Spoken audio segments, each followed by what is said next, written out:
25শে December আসার আগেই বাজারে নানা ধরনের কেক দেখতে পাওয়া যায়। বাজার থেকে না কিনে ঘরেই বানিয়ে নিলাম। এই কেকটা বানানোর জন্য আমি ব্যবহার করেছি 250 গ্রাম ময়দা, 250 গ্রাম চিনির গুঁড়ো, 200 গ্রাম মাখন। মাখনের পরিবর্তে তেলও ইউজ করা যায়। আর লেগেছে 4টে ডিমের সাদা অংশ, আর 1 চামচ বেকিং পাউডার, আর 1 চামচ বেকিং সোডা, আর 1 চামচ ভ্যানিলা এসেন্স।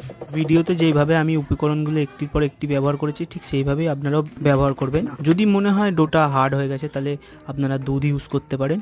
আমি এখানে 1 চামচ বেকিং পাউডার, 1 চামচ বেকিং সোডা ব্যবহার করেছি, আর সাথে দিয়ে দিয়েছি কিছু ড্রাই ফ্রুট দিয়ে ভালোভাবে মিশিয়ে নিয়ে কেক বানানোর জন্য আমি একটি অ্যালুমিনিয়ামের বাটি ব্যবহার করেছি, যার মধ্যে আমি বাটার পেপার লাগিয়ে নিয়েছি। বাটার পেপারের পরিবর্তে আপনারা বাটার বা তেল ব্রাশ করে দিতে পারেন। কেকটি বানানোর জন্য আমি এখানে প্রেসার কুকারের ভেতর বালি আর বালির ওপর একটি স্ট্যান্ড বসিয়ে দিয়েছি। সেকেন্ড কেকটা বানানোর জন্য আমি সেম পদ্ধতি ব্যবহার করেছি। দেখতেই পাচ্ছ প্রথম কেকটি হতে প্রায় 45 মিনিট সময় লেগে গেছে, আর দেখতেই পাচ্ছ ভেতর থেকে কত সুন্দর হয়ে গিয়েছে। তো বের করে দেখাই।